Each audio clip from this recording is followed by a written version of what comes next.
Good evening, And ladies. Sorry, are you done, Anna? Sorry. all done. Good evening. It's nice to see everyone tonight. I hope you've got your pearls. I've got mine on, and I'm hoping to learn a bit about them. So, Frances Carlaw is better known as the Pearl Lady. She's hugely popular and an engaging speaker with a lifelong love of pearls and jewellery.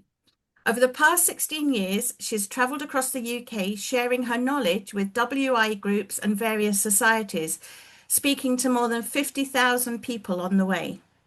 A former WI speaker and Denman College tutor, Frances's talks are lively, story-filled, and beautifully illustrated, covering everything from Art Deco jewellery to real and fake pearls and the myths, magic, and history behind them.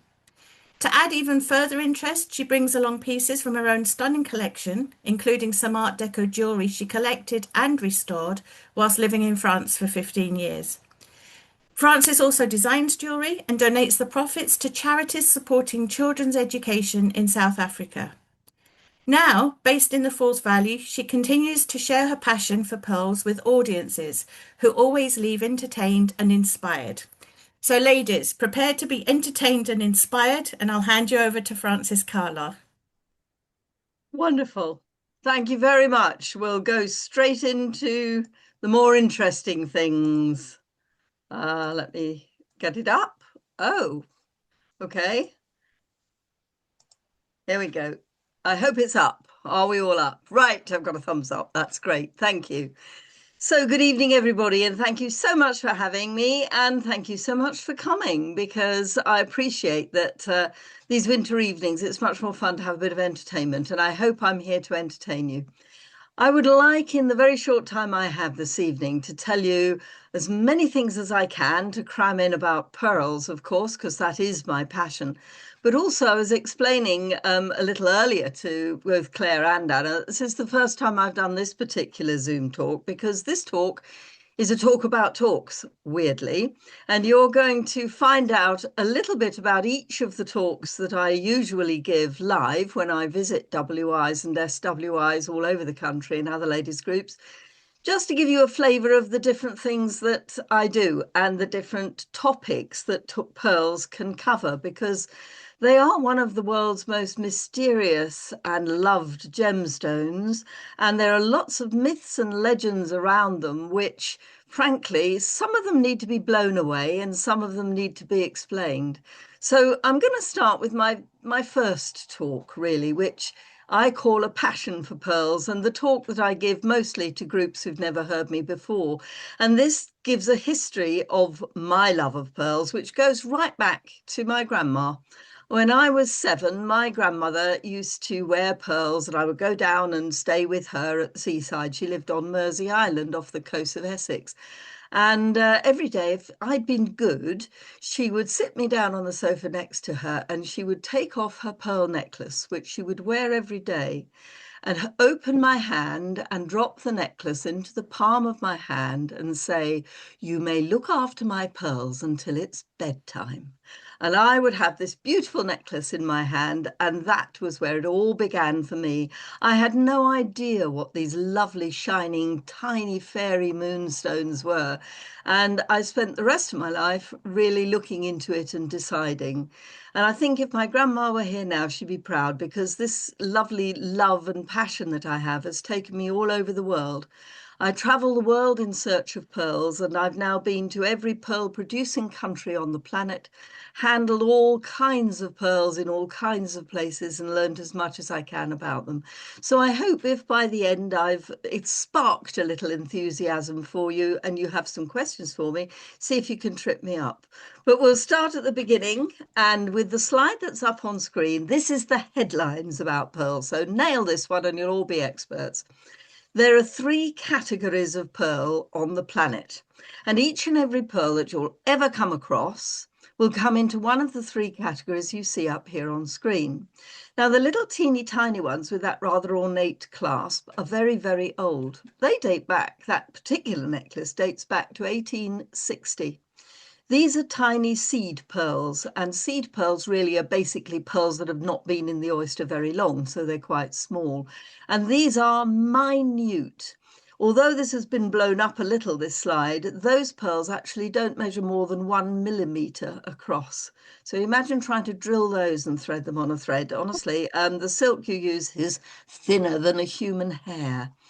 Now, in those days, I suppose the women were much finer and slenderer, more slender than they are today, but that necklace does date back a long way and is very pretty. They are what are known as natural pearls, and natural pearls are exactly what that word says. They are formed naturally inside the bodies of pearl-producing creatures, and they do it out there in the rivers and the lakes and the seas and oceans of the world without any interference from man. So they are perfectly natural. They are wild pearls. Now, the set in the middle, the white ones, there's 4 strings of those they're showing. These are the pearls which, if you have real pearls yourself, are most likely to be the category that yours will belong to. And these are known as cultured pearls. Now, cultured pearls are real pearls, don't be in any doubt about that. But these are pearls that come from pearl-bearing creatures that live in pearl farms. So they're farmed pearls, but they are real. Now, the difference between the natural and the farmed, there are some scientific differences which I cover in my talk, but the basic one is that they start in a different way. The natural pearls start naturally inside the oyster with no help from man. Cultured pearls get a little bit of help from a farmer to get them started. But after that, it's entirely down to the oyster or the mussel or the mollusk to do the rest. And it's still potluck what he gets out at the end as well. They are fairly scientifically produced these days, but it's still up to the oyster. They've still got the whip hand. Now, the pearls on the far side, the gold larger ones, come from the largest collection of pearls on the planet. And these are known as faux pearls, F-A-U-X, French word. It means false. So I guess you know what's coming now. These are the fakes. Okay, well, now look, if you don't want to use the word fake, because, you know, that's not quite nice, is it? You can say simulated instead, okay, which is much more middle class. So you can say, well, they're simulated pearls. Now, most simulated pearls from the olden days, from the days of ourselves or our mothers, from the twin set and pearls era and so on, they are glass beads and they're sprayed with a pearlized varnish to make them look like pearls, but they're not pearls. They've not had anything to do with mollusks and water. So those are the 3 categories that my talks cover, and the first talk goes into much more detail about all of them. But what I want to do is take you on to the first talk, which is my passion for pearls. And in this shot, you can just see that they're not all small, round and white. Far from it. We have some amazing colours and shapes in pearls and things to really be enjoyed. So I hope that as we progress through the talk, it'll give you a flavour of some of the lovely things that come along. And I bring all these pearls with me to my talks, so you get to handle them. I don't do PowerPoint on the live talks. I just hand you out armfuls of beautiful jewellery. So it's really rather lovely. I advise you sit on the last chair in the back row, because when they've been all passed around the room, you get to put them all on at the end. So let's start with some rather more revolting aspects of pearls, and let's look at some strange things going on here. Well, a natural pearl, how does it get started? I bet most of you thought or have thought, or your grandma's told you, or maybe you've read it in a book, that a pearl gets started with a bit of grit or a grain of sand.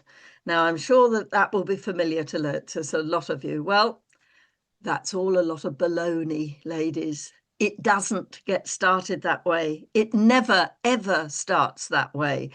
But when you look at this slide and you look at those rather horrendous looking drill worms that are swimming about in the bottom of the sea, this is the beginning of pearls. And honestly, I think we'd stick to the grit and sand when you know really what starts a pearl off, because it is an attack by a parasite such as this.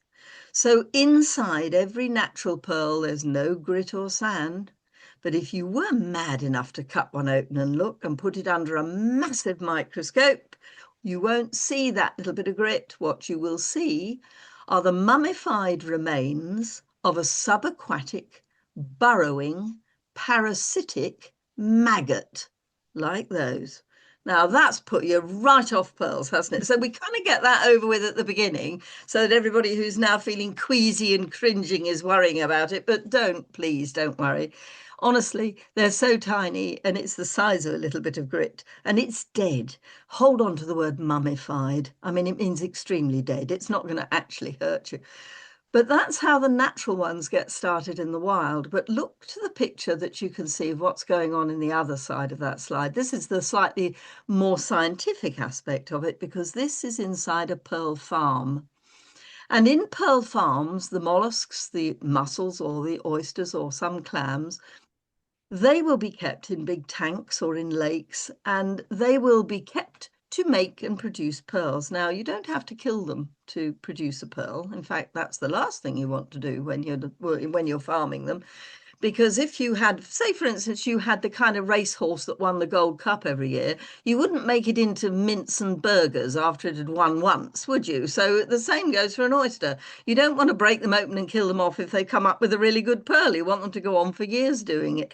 So the way you do it is this. You take an oyster out of the tank and you put it in that little wooden frame. You can then open it very gently and put the little copper wire to hold it open, but you can only hold it open for 30 seconds in the air because if you held your head underwater for too long, you'd drown. Well, the same thing happens to a mollusk if you open it up in the air. It will die if you keep it open too long. So 30 seconds. And in that 30-second period, you put inside the oyster two things. One thing makes the oyster itch to get it started making a pearl, and it's not a bit of grit, it's a little bit of donor oyster flesh. And you can see those little white things on that slide there. Those are little bits of another oyster that they cut off the edge, and they drop one of those in, and it has the same effect as that rather wiggly worm. It makes the oyster begin to itch, and it creates the fluids and the chemical products which it coats to make the pearl. And at the time that you drop that little bit of flesh in, the oyster starts itching inside, producing a liquid called conchiolin, which becomes the pearl. And my talk illustrates exactly how this happens at greater length, but you can see it on the slide there. Sometimes they would also drop a little mother of pearl, which is the shell, a little bead made of mother of pearl, which gives the oyster something to get started with, to get coating. But it's a coating process made from a liquid called conchiolin, which the oyster produces as a result of an itch. And in the natural world, the itch is a parasite, but in the farming world, the itch is a little bit of donor oyster flesh. And that's the difference in the start between the two types of pearl. So now if we go on, here's what it looks like in a pearl farm. Yeah, you're underwater, of course you are. There's all the fish swimming around. And the oysters are in these sort of strange nets which hang from frames. And you can see them all sitting there. Now, we mustn't worry about oysters in farms. Some people get worried about farm animals and the way they're treated, but actually they're treated really well, because if they're in a big tank or a lake that is an area of water that can be controlled, they have lovely clean water. The ones out in the wild have to worry about all that tiny ground up fibre and bits of plastic and sewage and all the other nasty things that our waterways are polluted with. But in the pearl farms, they have beautiful clean water and they are fed in the main on plankton, different types of plankton, and we'll come on to why they do that in a moment. But that's under a pearl farm. Now, here's an interesting slide, which again, I'll touch on in the first talk, which are some beautiful pearls that are found in Scotland. Now, you recognise the river there? I hope you do. It's the River Tay running through Perth. And this is where a lot of pearl farming, a lot of pearl fishing took place for very many, many years. The River Perth and its tributaries were fished for a type of freshwater mussel, which produce a beautiful pearl. Now, these waters were fished for many hundreds of years, and as a result, the oysters, the mussels were becoming much rarer. So in 1967, an act was passed which forbade people from fishing the mussels from Scottish or any other British rivers. It's a bit like the Ivory Act. You know, you can't sell ivory that has been taken after 1944. So it's the same thing. You can't fish pearls anymore in Scotland or anywhere else. But there was one very famous pearl, and there it is, right in the middle of your screen, that beautiful white one. And it was fished by a gentleman whose name was William Abernethy, and this is the Abernethy pearl. It was the most perfect, largest freshwater pearl ever fished in the history of freshwater pearl fishing in the British Isles. It was fished the year before it became illegal. It was fished in 1966. It's actually 12 to 12.2 millimeters across. So it's a stonking big one, really, for a small river mussel. And it was very beautiful. And it was fished then by William Abernethy. And he sold it to the one dealer who has had the license for selling Scottish pearls, probably be very familiar. Cairn Cross in Perth, the jewellers, and they had the license for selling Scottish pearls. There's only one license available, so to get the legal ones, you have to buy them there. Now, on my 70th birthday, which was several years ago, I asked my husband for a birthday present. Now, look, we've been married long enough to not bother with this stuff. I think, to be fair, we gave each other a chainsaw last year or something like that. So, you know, we're not very romantic. But when it came to my 70th, I told him I wanted something special. And he said, well, all right, after all these years, what would you like? And I said, I'd like a pearl, please. And of course, he fell about and said, what on earth are you talking about? You've got thousands of them. And I said, yes, but the one pearl I haven't got is a legally fished Scottish river pearl. So we went to Cairn Cross, and those of you who know it will know that it is now shut. The shop has closed because the lady who owned it died some years ago.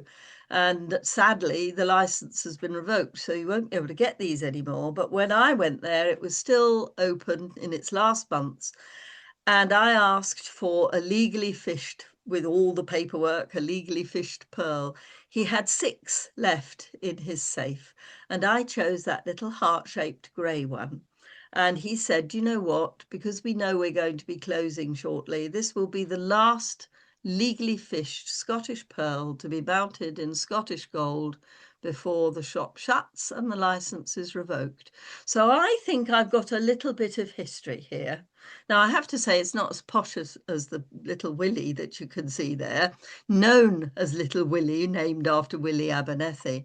But I called my pearl Little Martin, after the man in Cairncross Jewellers. And when I told him I was going to call it Little Martin, he went all pink and he blushed. And he said, nobody's ever named a pearl after me.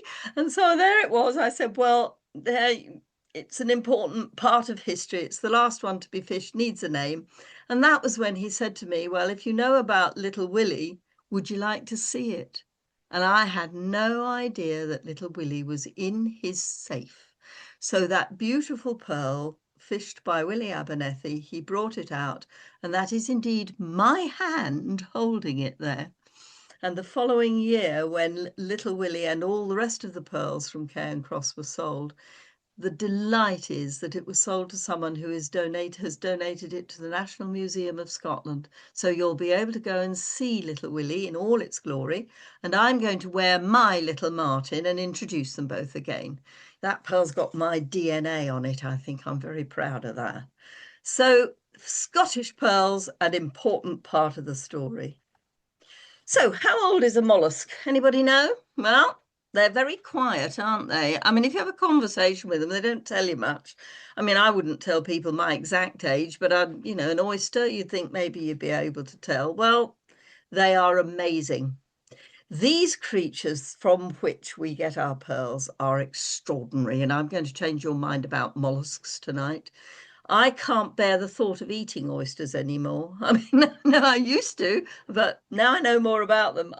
They impress me too much.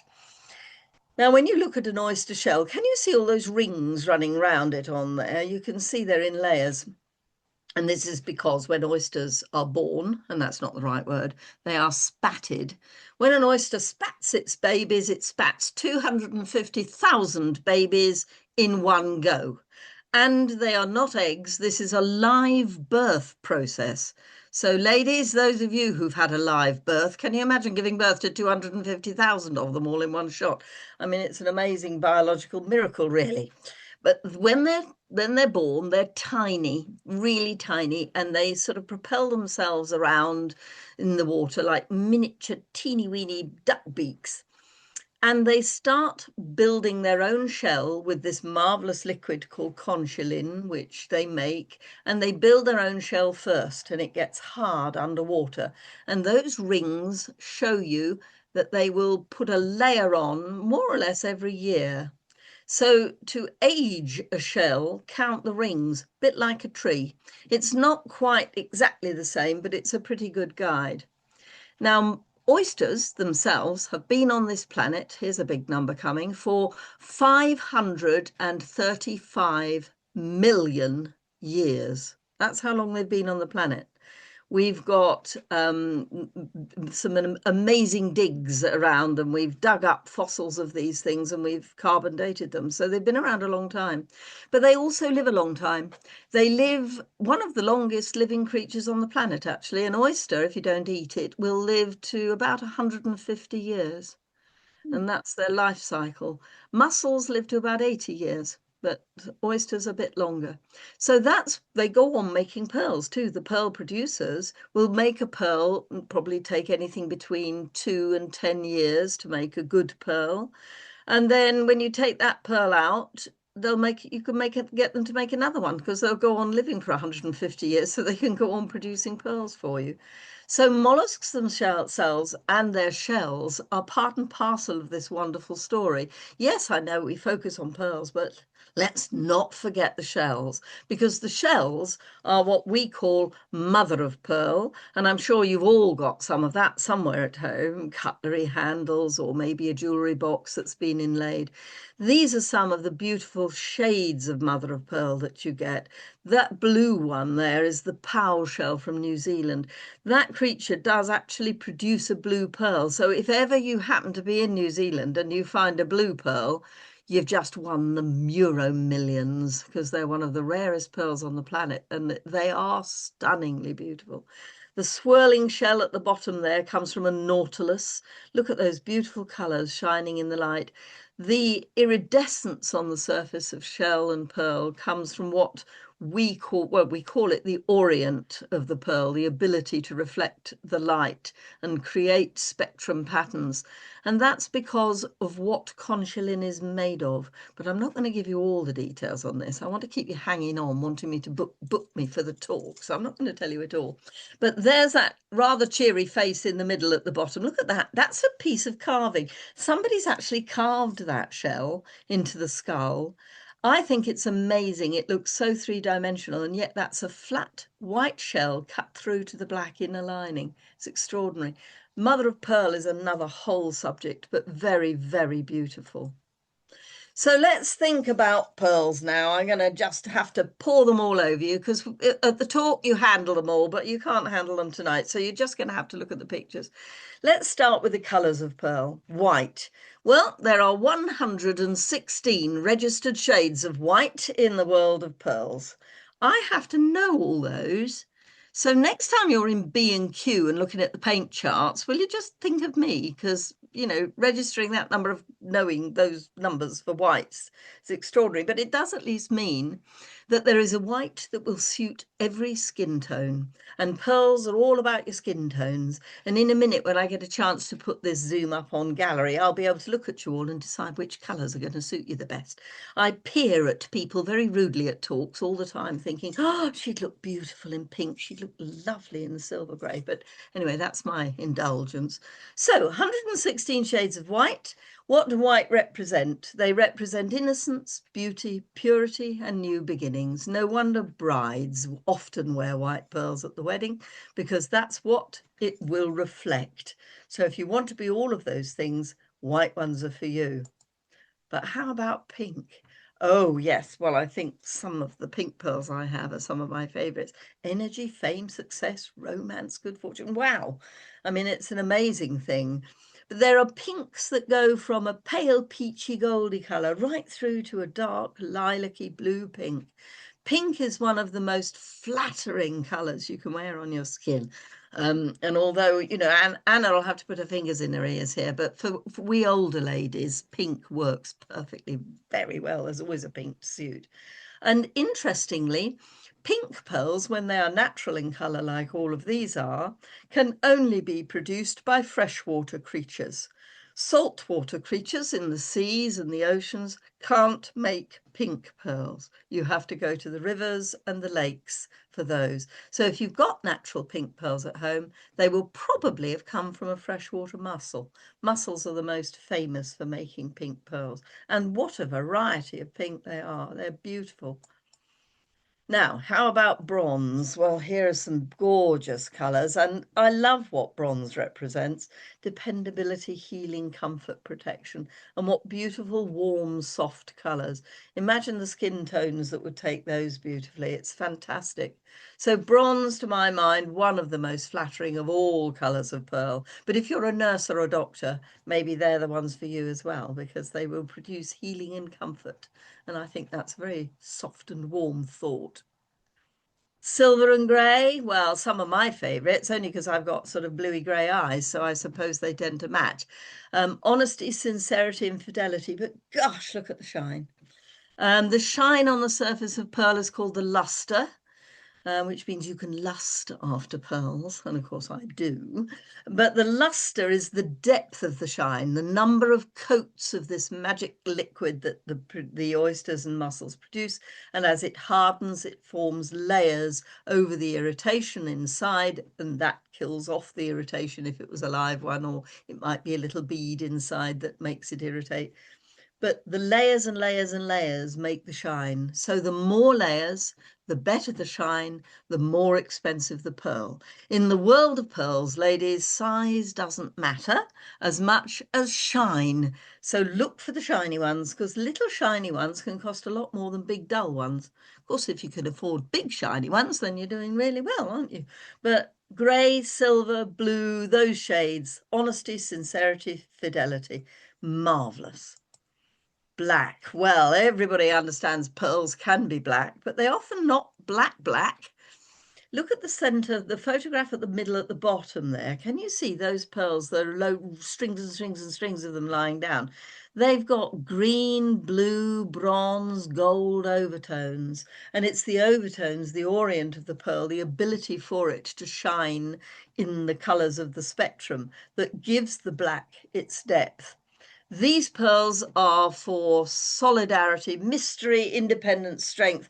This is girl power, ladies. If you want to have the girl power, black pearls are for you. But not many people can actually wear a really deep black. So look for the ones that might have green overtones or blue overtones that might be a little bit softer for you to wear. But nevertheless, fantastic. And we end on the opulence, of course, gold. Oh, well. Now, I have to say here that the picture in the bottom right-hand corner is my daughter's navel. Okay, so it's all right. It was in the family. And she had a very nice navel, and she wanted to have a pearl pierced through it. The idea of a pierced navel made me feel a bit worried, but she does have her navel pierced, and she does have a pearl pierced in it. But next to the skin, gold is fabulous, isn't it? Sometimes a pinky gold, like the picture in the top corner there of my necklace. But look at the gold overtones.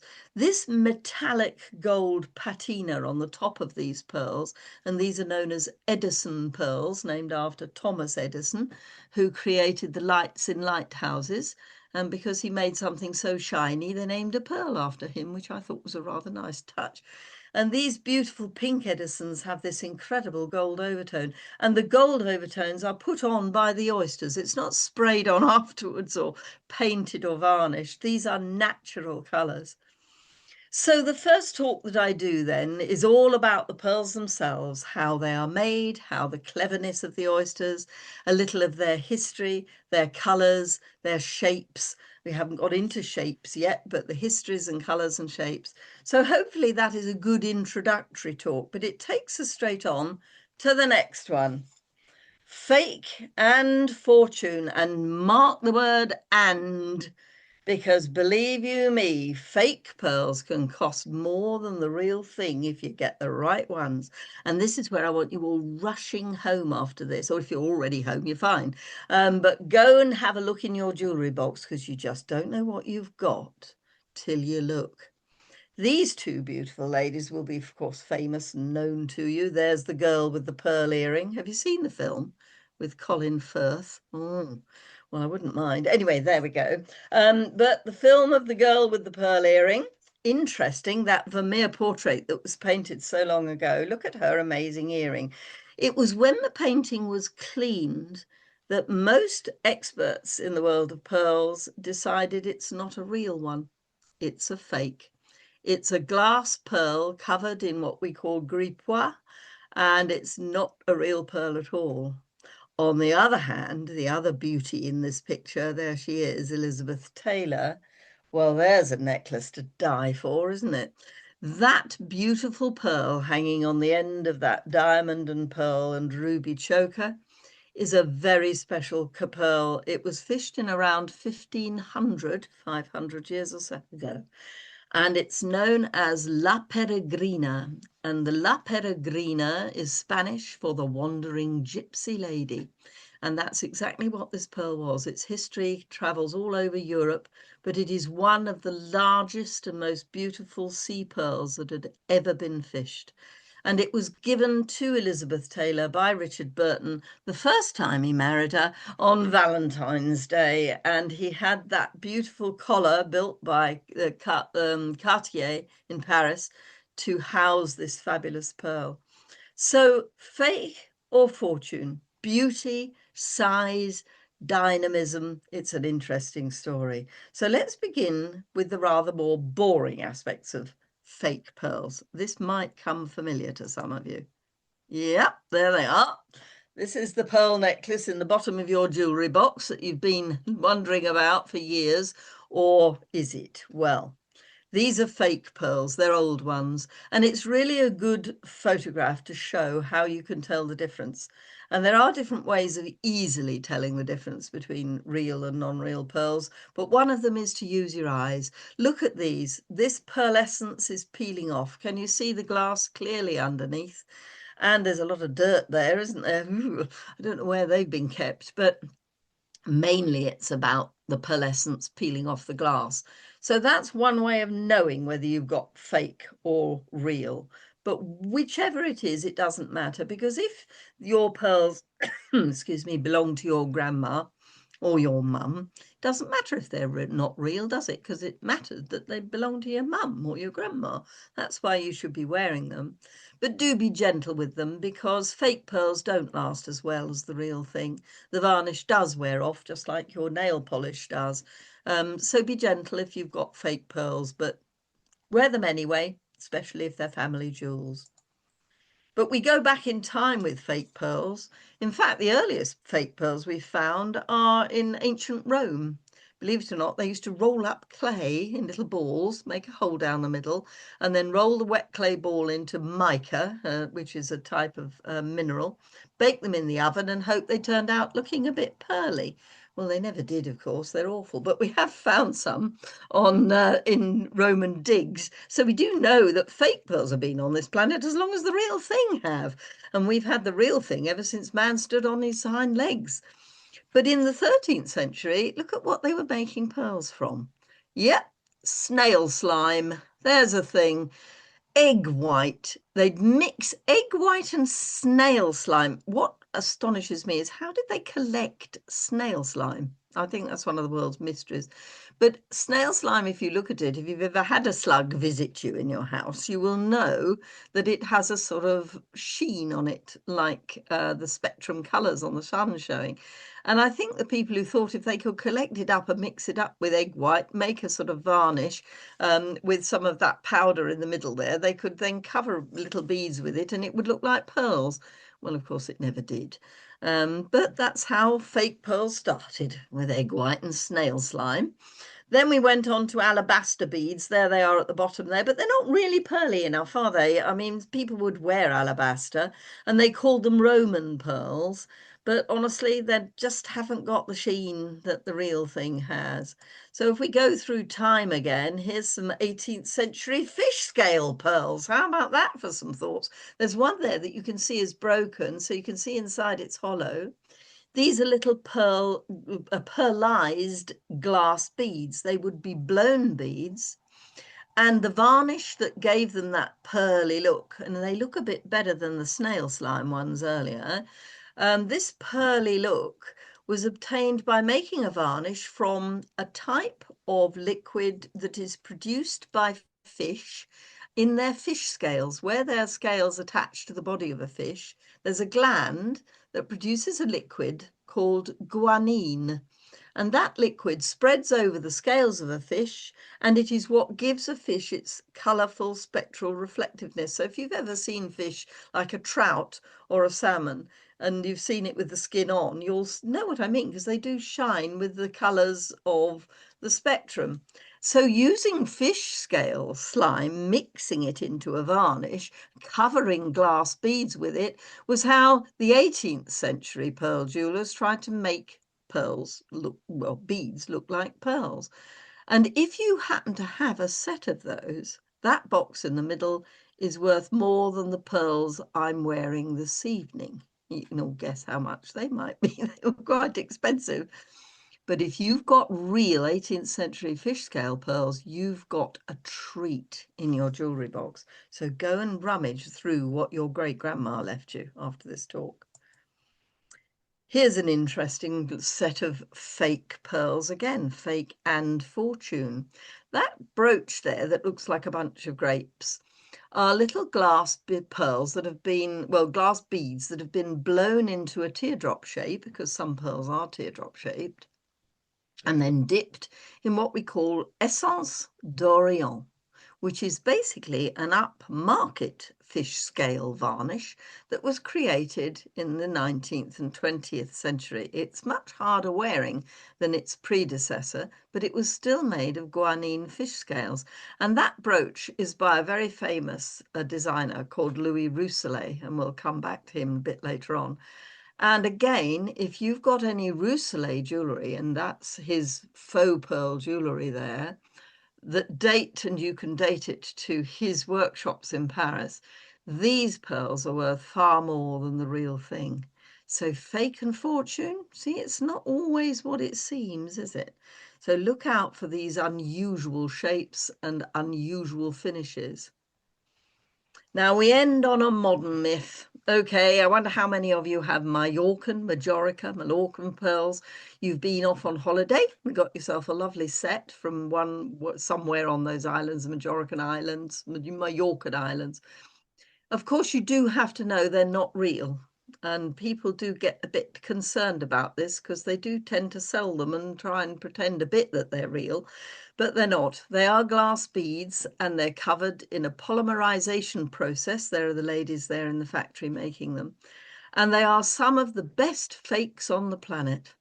In fact, they are probably in modern days certainly very difficult to tell the difference between a good set of these pearls and a set of South Sea pearls. These will still cost quite a bit of money, but nothing like as much as the real thing. But a lot of people do mix them up and think whether or not Majorca pearls are real, and they perhaps husbands do tend to buy them for wives and say, here are your pearls, darling. But you have to be a little bit careful because they may not realize that they're not the real thing, but they are beautifully handmade nevertheless. So this second talk, Fake and Fortune, goes into the history of all the different types of pearls and the different fake ones and comparisons. And I will at the talk show you all the ways to tell yourself whether you've got the real thing, and also to be able to tell next time you're in the charity shop for cancer research, the £1.99 necklace, is it real or is it not real? Well, I have bought real pearls in charity shops, so it's always worth knowing how to tell. So it's worth the thought. Now, the third talk follows on a little from the second in that I go into this talk into the pearls and the Art Deco period. Now, people want to always know when these periods are. Art Nouveau, we tend to call 1890 to 1910, Art Deco 1920 to 1940, the interwar years mainly. And these buckles demonstrate the different styles of those two periods. The daisies and elaborate floral flowing lines tend to be of the Art Nouveau period. Everybody threw their corsets in the bin when Queen Victoria died, and they went into flowing lines and natural designs from nature, all sorts of things, flowers and water and beautiful things.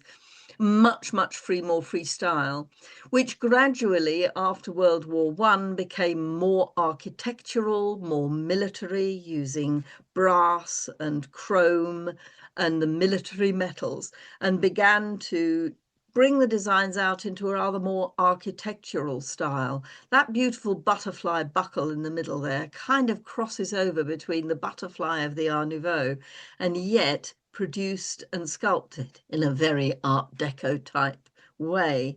The black and cream buckle went again, very Art Deco. I'm sure you've all watched Poirot on the telly, and those incredible beginning sequences of the train going along and so on will remind you, I'm sure, of the Art Deco period.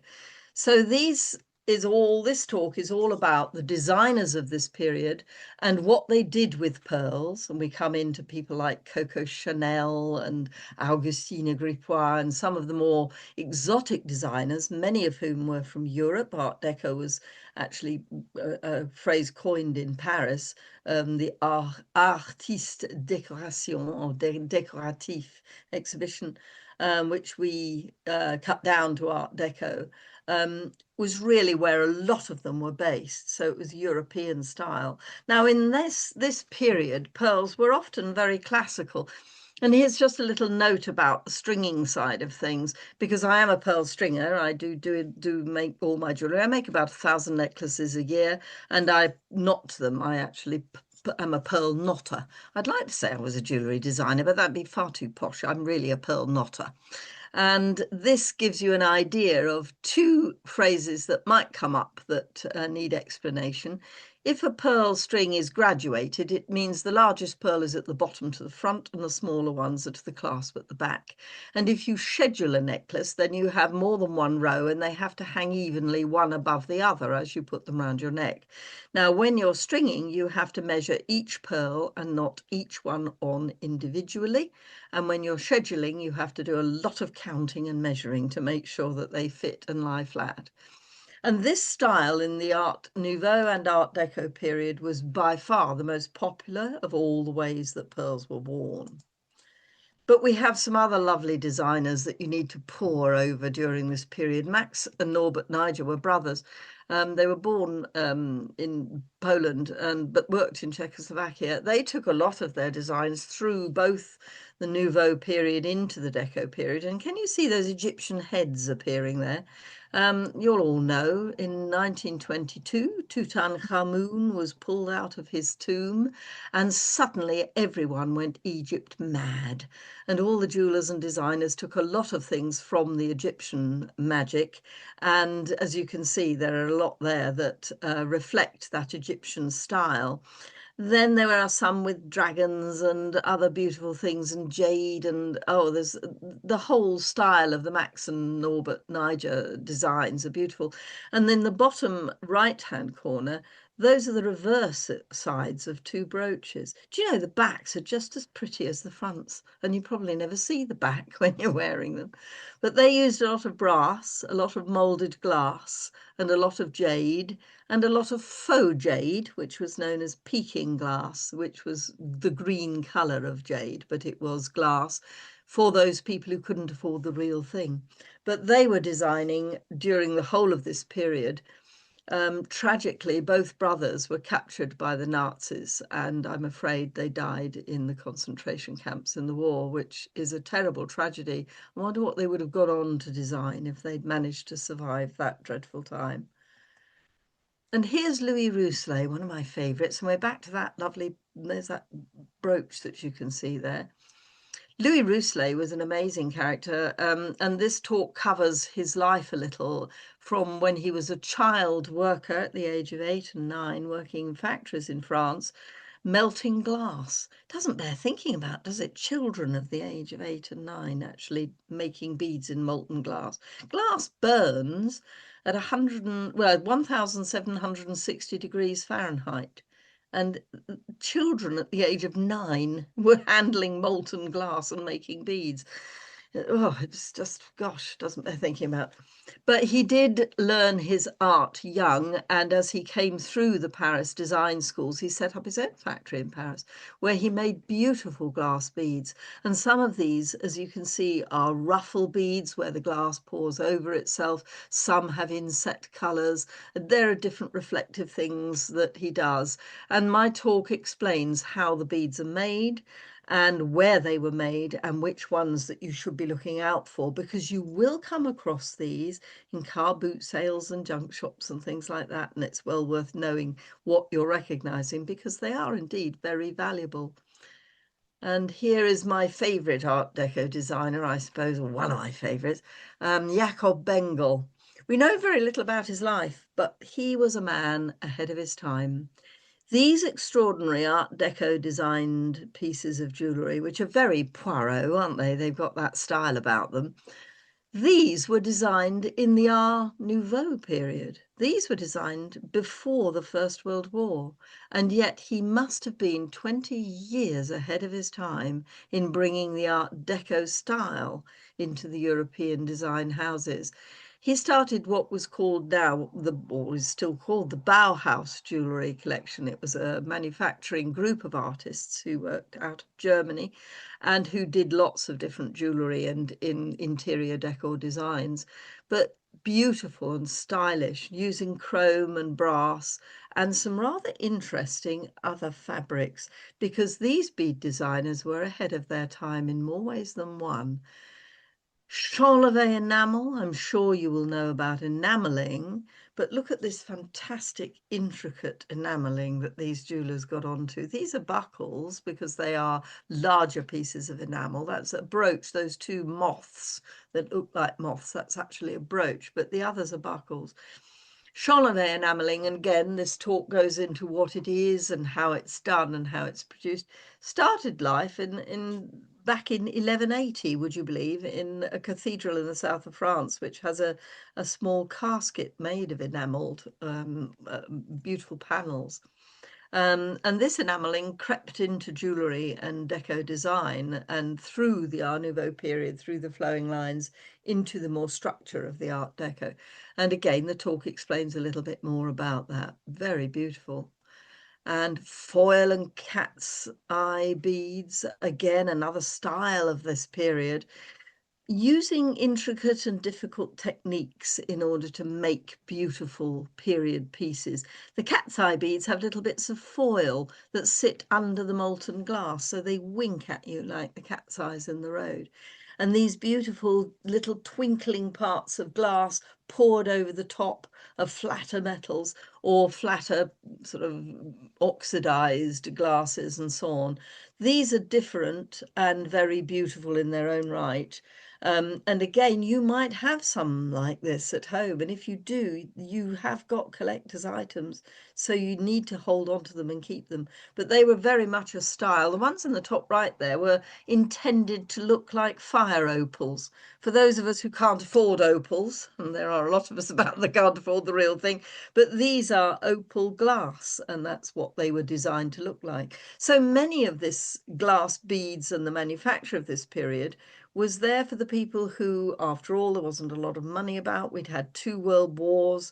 So much of the jewellery was about saving money and creating beautiful designs and mocking up the living and the real thing for people who could then afford to buy glass beads. They were relatively cheap in their day, but nowadays hugely collectible. And here's an unusual thing. We all think we've got it around plastics. Plastic's a word that we all hate these days, don't we? You know, what with pollution this and not, remoulding that. And I don't know about you, but don't you find bin day a confusing moment in your life? What do you recycle and what don't you?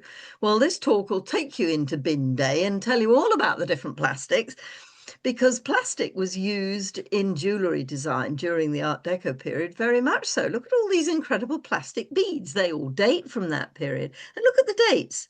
Did you know that celluloid was created in the mid-Victorian period? We think we're all modern with plastic. Plastic's been around for centuries. Lots of different sorts of plastic too. And I will draw your attention to the one in the middle there, Galalith, 1897. Now, the plastic Galalith are the ones, if you look at that very busy picture with all the beads in, can you see the ones that look as if they're carved wood? They've got lots of holes carved into them. That is Galalith. And Galalith is a plastic that was made from dairy product. Celluloid was made from cellulose, from plant product, but Galalith, and the necklace in the middle in the cream colours as well, was made from dairy product. And so if you have any of these old Galalith beads, hold on to them, because Galalith ceased production in 1935. And you can easily work out why, because we needed our milk to drink and make cheese through the war years. So Galalith plastic beads were halted. So if you've got any of these, you've got some rarities. So plastic, another interesting aspect of Art Deco period. And weaving in amongst all these different beads is, of course, the history of what these designers did with pearls. But I've kind of stuck with the beads and the different ones from the purposes of this talk, because I think we've had a lot about pearls. So let's stick with something a little more interesting for this. Here's a big slam of Art Deco design. Look at this lot. These are buckles, black and white. Yes, everybody went for it, didn't they? Coco Chanel, she was an amazing designer, and I'm sure all of us will know, if any of you got at home any original Art Deco Coco Chanel jewellery, then you should be really either selling it and buying a yacht in the Bahamas and going to retire, because her original Art Deco jewellery is absolutely worth a fortune. But look at these wonderful designs. They're so fresh, they're so dynamic, and the thing that I most love about them. So going from the Art Deco period and from the talk that illustrates all of that, we're now heading a bit further back in time for the next talk. The Queen's Pearls. Well, here we are back in the world of the pearls. Now we all know which queen this is, and look at that set. I don't know how she could actually hold her head up with the weight of those pearls. Extraordinary, aren't they? Now, murder for millions is the strapline on this talk, because this takes us back through 500 years of history in the most expensive collection of jewellery that was ever put together.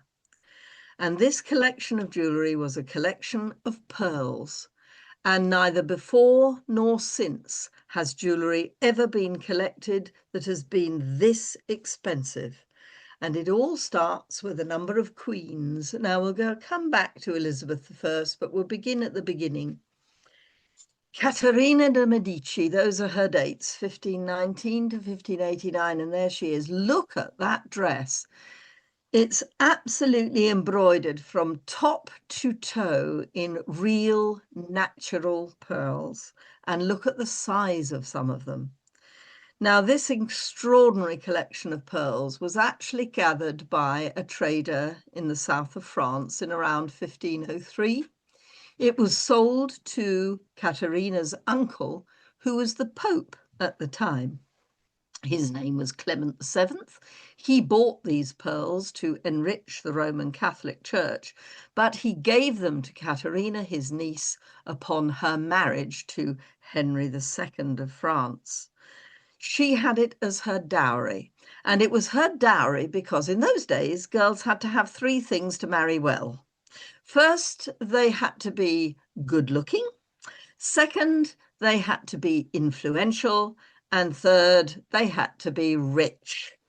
Now, I'm afraid she only had two of the three, because she was not a great beauty, Caterina de' Medici, and this portrait is rather flattering if you actually see more drawings of her. And this whole talk is based on research that I did looking at the paintings of the time and tracing the story of this extraordinary collection of pearls, starting with Caterina, who, as you know, had a very, very famous ward who came to live with her as a little tiny baby or a little tiny toddler, this very famous ward.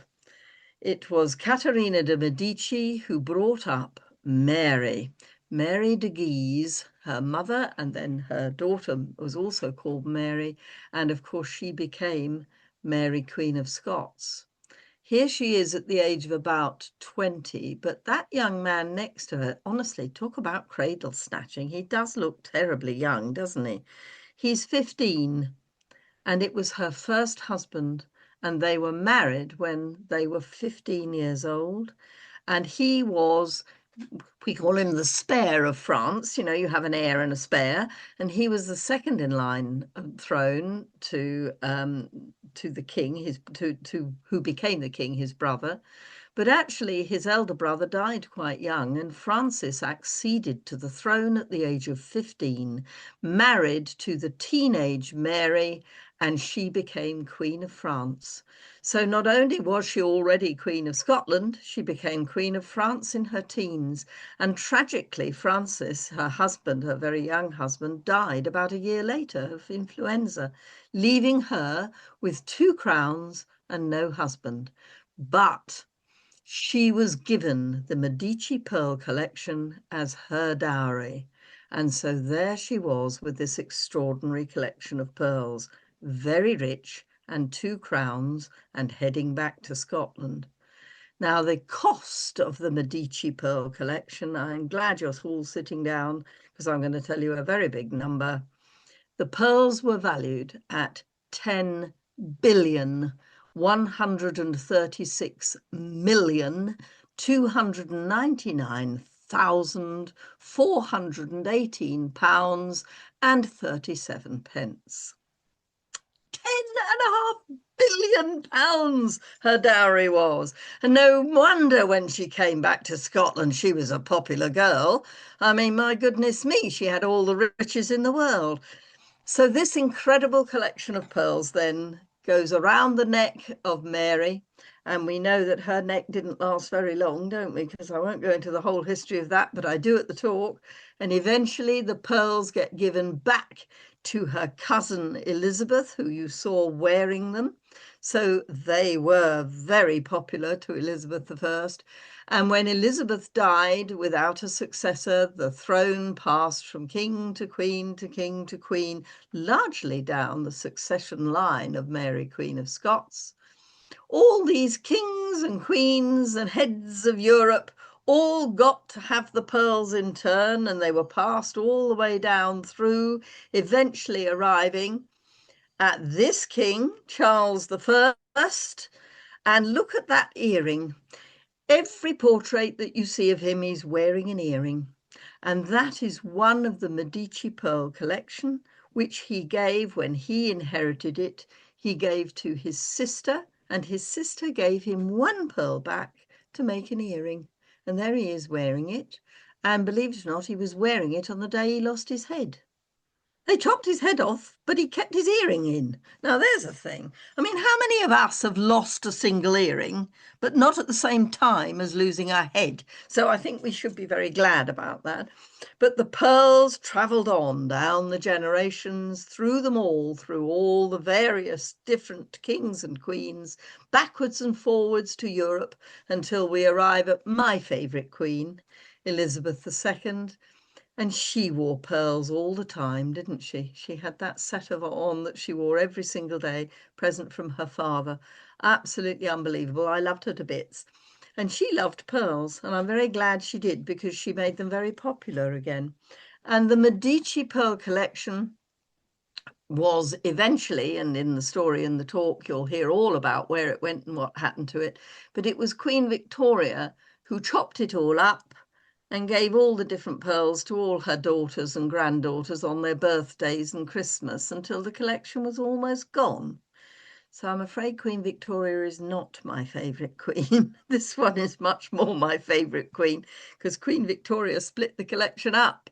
But there were 4 remaining pearls from that incredible 10.5 billion pounds worth of collection.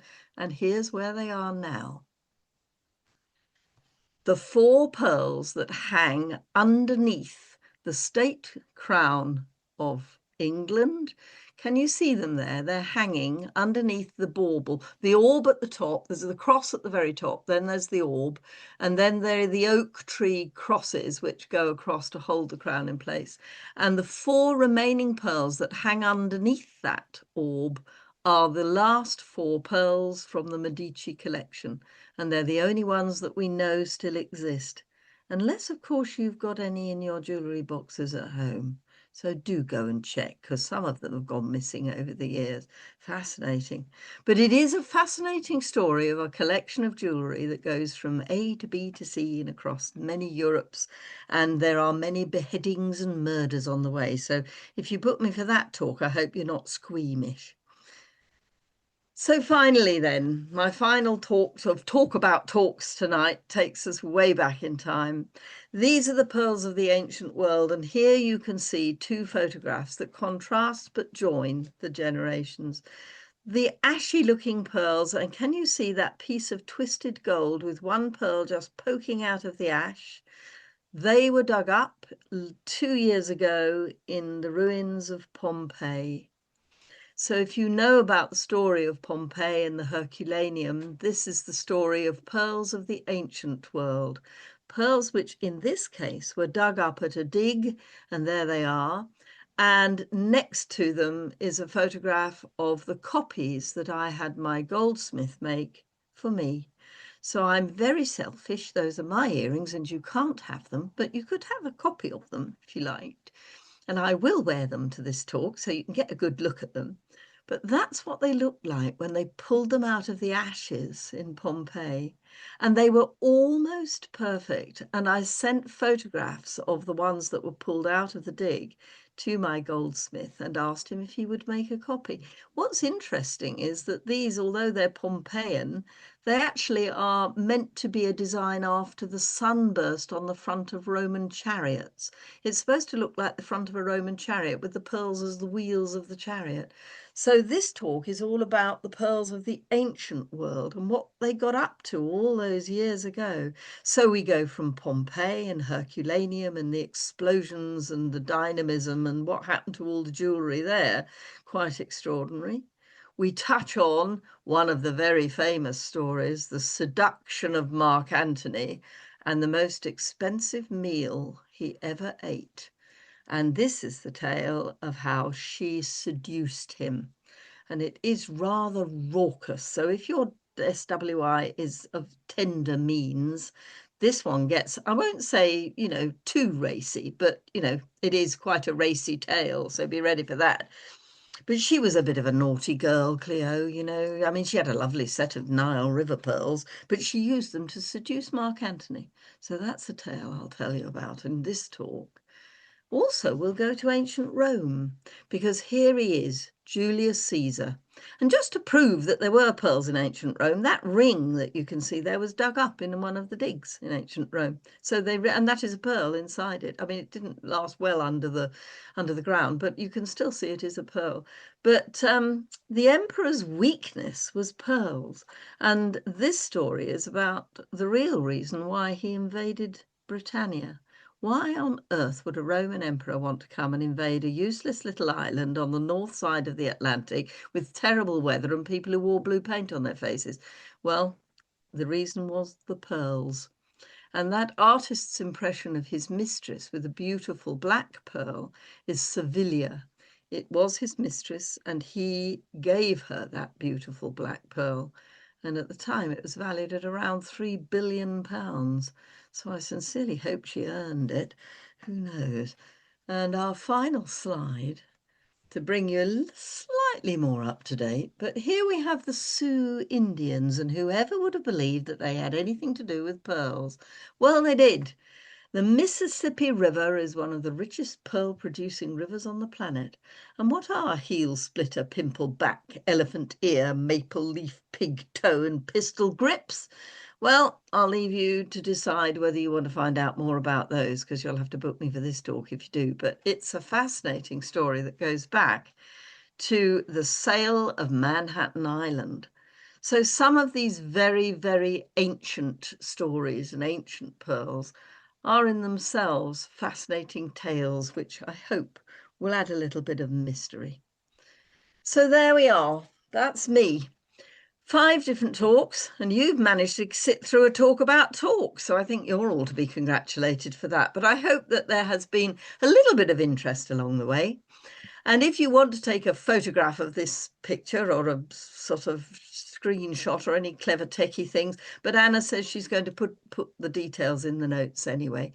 But that's me, and I will travel all over Scotland to come and see you if you would like me to. Bring lots and lots of pearls with me that you can all wear and put on. And if you want to treat yourselves, then thank you if you do buy anything, because all my profits go to a charity which I support, and I can explain more about that at the talks. So thank you for listening, and I'm coming off the share now, Anna, so whatever magic is going to happen, I'll leave it to you. Thanks a lot. Thank you, Frances. That was absolutely fascinating. And I'm sure, well, I had about 15 questions I prepared in advance, and you've answered pretty well 13 or 14 of them. So I'm stuck. So, ladies, does anyone have any questions or anything they'd like to ask at the moment? Please, I don't know, Anna, can you hone in on Help, people? yes, help me out, hone in or help out. I can do. Yeah, if anyone's got any questions, you can just unmute yourself now, or if you want to pop it in the chat, we can read it out. I've got one to start off with then, if I Okay. can. Um, uh, how should we care for our pearls, Francis? Oh, That's wow. a Well, biggie. that's an easy answer, actually. The best way to care for your pearls is to wear them. Don't leave them in the jewellery box, terrified of them in case they break. Don't do that.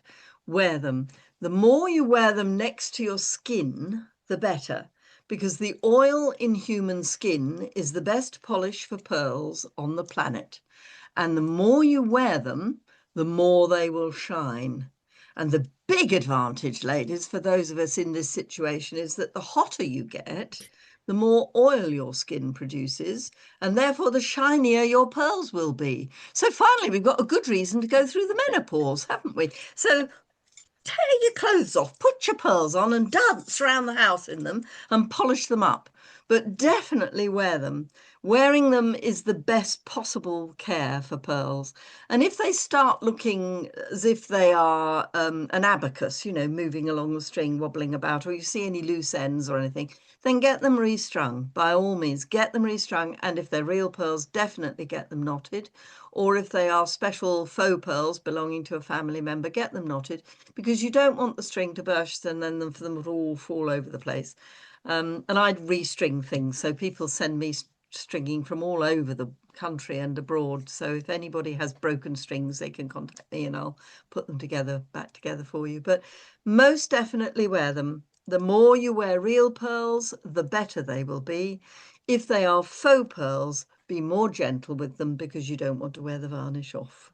Okay, Thank you. Does anyone else have anything they'd like to ask? I I can't can see you all at the see moment, so Fiona has asked about the grittiness of pearls. And that's true, yes. One way to tell a real pearl from a faux pearl is to use your teeth. Okay. Now, I have to be very careful here and not look at anybody in particular. So I think I'll just stare at Claire. You have to have your own teeth, okay, for this, I have. because you need the nerve ends in your teeth to do it. So I'm afraid crowns won't work. So what you do is you just rub them like that across the front of your tooth, and you will feel real pearls will feel gritty, like a little emery board going across. If when you do that, they feel like glass, that's probably what they're made of. So a little bit of grit is a good clue to a real pearl, but don't bite them. This isn't gold, don't, it's not like pirates. Just rub them gently across your teeth. It's not an absolutely foolproof method, but it is a good way of being pretty sure. But again, I mean, whenever I give a live talk to anybody, bring your pearls with you. I'll help you. I'll identify them, value them, whatever you want me to do. So, it's an interactive thing, and we can tell and try out different ones to see whether they're real or not. That's quite a lot of the fun of it, really. Thank you. I think some more questions came up in chat. I Okay. can't access it, but I think you can. Okay. Anna? So Valerie's asked if an oyster grows a pearl and it's not harvested, does it just keep growing? Oh, now that's a complicated question. I'll try and keep it simple. The answer is yes, until it gets to the point where the oyster is fed up with it, in which case it will open and try and kick it out. It'll try and pop it out. But that doesn't always happen because sometimes the shells are funny shapes and it can't get it out. So this is why a lot of clam pearls actually grow to huge sizes and sometimes almost fill the shell and squash the clam out of existence. It will keep growing, but most of them will get kicked out after a certain point. So an awful lot of the world's most expensive natural pearls are back on the ocean floor. We never find them. But if they're in a pearl farm, then when they are ready to be harvested, when the farmers know that they've grown to a certain size, and there's a lot of science behind that, which I explain at the talks, but when they're ready to be harvested, they just do the opposite of what they do when they seed them.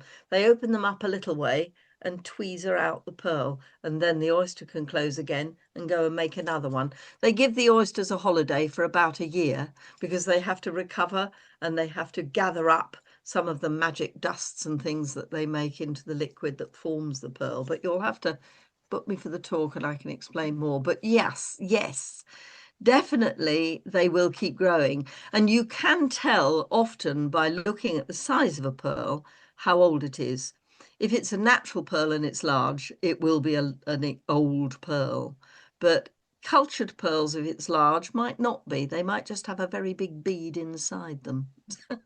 So it depends. The only way you can tell is by getting them x-rayed. So take them to your dentist. He'll x-ray you. But my dentist x-rays my pearls quite regularly, actually. It's rather odd. But if you've got a necklace and you're not sure how deep the nacre depth is, or you're not sure if they're natural or cultured, then the dentist's x-ray machine will tell you. So there's quite a lot to go at. Okay, thank Anyone you. else? Can I ask one last one then? Of What course. makes the shape of the pearl? Why are some Oh, round and some are baroque or they're different shapes? yeah. Well, baroque simply means not round. Okay. So any pearl that is not a spherical pearl is a baroque pearl. And generally speaking, there are two different ways that it goes. Let's use the cultured pearl baroques because that's probably what people will be most familiar with. It's to do with the shape of the bead that's put inside at the seeding point. When a little bit of donor oyster flesh is dropped in to get the conchiolin production going, you can put in, and if people look at my Facebook page, Valentine's Day had little hearts, pearls. You can put in little cut shapes of mother of pearl inside the oyster and it'll coat whatever you put in. So you can affect the shape by what shape bead you put in. So if you put in a coin-shaped flat bead, you'll get out a coin-shaped pearl. If you put in a heart-shaped bead, it'll be a heart-shaped pearl. But there are some baroques which are even more interesting than that, the biwa pearls, which look a bit like dogtooth pearls. And those are not actually cultured on a bead, they are cultured on cut slit slivers of bamboo. So if you were to cut one of those open, you'd find a piece of flat bamboo inside, and that's what the oyster coats. So they're very good for vegetarians, aren't they? The bamboo pearls. But it's also affected, the shapes are also affected by the flow of the nacre as the water moves through. They're moving creatures, and as the water moves through them when they open, it might take the nacre into one particular direction before it hardens. So some of these pearls actually look as if they've got comet tails because they're positioned where the river runs through at a particular speed and it kind of takes the nacre with it inside the shell. So when the shells are open, it gives it a sort of channel. It's fascinating to see the shapes. They're absolutely beautiful because there are so many of them, different colors and shapes as well. You get double pearls, peanut pearls. They put two beads in and the oyster joins them together like Siamese twins. So it's If fascinating. you just look in the chat just now, I've sent in the photos from Frances' Facebook. There's the gorgeous heart ones and the peanut ones as well. Yeah. They're incredible. Yeah, They're amazing They're shapes, aren't lovely. they? Absolutely. The peanut pearls are beautiful. And the little hearts are just so pretty. I mean, when I found those in one pearl farm in China when I was over there, because I do buy from the farms, and I went over, and the first time I ever saw them, I couldn't believe it. I said, "These are heart shaped." And they said, yes. And I bought some back, and I made a necklace for my granddaughter, who was 9, for her birthday. And she knows about grandma and pearls, I mean, there's all sort of old hat. But when she got these out of the bag and she looked at them and she said, "Oh, Grandma, did you ask the oysters to make them that shape just for me?" And I think my nose grew that day. I think I did tell a fib, but it was quite interesting. Fiona has asked, is it Yeah. true that real pearls are cold? And she says, and sandy, which you've mentioned, but that real pearls are cold and sandy against your teeth, and faux pearls are warm. It tends to be the case, yes. It's because of what pearls are made of. And as I say, I haven't gone into all the science of that tonight, but because of what they're made of, they are very cold when you first touch them. There's no question. But the ones I'm wearing now are 38 degrees. They go to blood temperature within 10 minutes of being round your neck. So they are some of the best radiators in the world. It's an extraordinary substance, the conchiolin and the nacre, which make a pearl. Absolutely extraordinary. Very cold to start when you put them on. It's icy cold. Sometimes it gives you a bit of a chill when you put them on. But within literally 20 minutes, they've reached blood heat. Now, glass beads, faux pearls or plastic, don't have that conductivity. So they're not as cold to start with, and they pretty well stay the same whenever you wear them. But pearls are quite different. And there's two more. Yeah. And Fiona again, can pearls be coloured as they grow in farmed pearls, or are they painted after they're harvested? The answer simply is both. I'm, I have to be a bit careful here. I'm not keen on dyeing pearls because all the pictures you've seen tonight are the natural colours. These are the colours that the oysters and the mussels make them.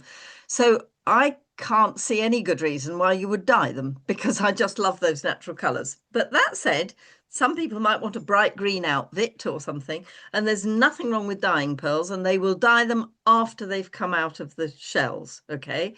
And you dip dye them, but you can't use acid dyes because it would dissolve the pearl. So you have to use a special kind of dye. But they will fade because the dyes they have to use are not what we would call acid or fast dyes because they damage the pearls. If you leave your dyed pearls in the back of the car, in the light, in one for an afternoon while you've gone off somewhere, you'll come back and find half the pearls are pale green one side and dark green the other, where the sun has bleached them. So the dyeing of pearls is not something I'm particularly keen on for all those reasons. And yes, they can affect the colour of the pearls, but the colours that the creatures produce are either natural to the type of creature that it is, like the freshwater will produce pink pearls. They will also produce white and black and grey and silver and bronze, but you can't get pink out of ocean creatures because the salt water prevents the type of planktons that the oysters eat that produce the pink shades. Flamingos go pink when they eat particular kinds of algae. It's nothing to do with eating shrimps. But when they eat particular kinds of algae, they will go pink. Their feathers go pink. Same story with pearls. So give them different things to eat and you can affect the tone or the depth of the color. But generally speaking, they will either do white ones, black ones, or gray ones, depending on the actual variety of mollusk that you're getting the pearls from. They have a propensity to produce a particular color, but you can affect them more by feeding them differently. Some farmers do that. Thank you. And there's one more on the chat from Mhm. Anne. Does wearing perfume spoil pearls? Oh, yes, don't do it. Okay, right. Whatever you do, don't squirt perfume. Don't squirt hairspray on your pearls either. Okay, so this is what you do. Do what grandma did. Get your perfume spray and either dab it or spray it here on the bone behind your ear. So you will smell lovely, but it won't come anywhere near your pearls or your earrings. Or dab it on your wrists as long as you're not wearing a pearl bracelet. But perfume is a terror for pearls, and often beautiful old pearls where people haven't been aware of it will go shoom round here with a perfume sprayer and it lands on the pearls, it'll take the shine off them. And there's nothing you can do about it, because what that perfume does, it's acid mainly, and it will eat into the surface of the pearl and kill that beautiful orient, that beautiful ability to shine on the surface. So don't do that. Perfume behind your ears, ladies, if you want to smell pretty, and don't put it on your pearls. And the same for hairspray. Do the hairspray thing in the bathroom, let it all go set and sorted, and then come in and put your pearls on, and they'll be fine. That's great. Thank you. I think that's everything. I don't know, has anyone else got anything they'd like to ask? Any hands up anywhere, or there's nothing else in the chat? No. Well, Frances, all I can say is thank you. That has been such an illuminating and engaging talk. I think everyone's enjoyed it. I think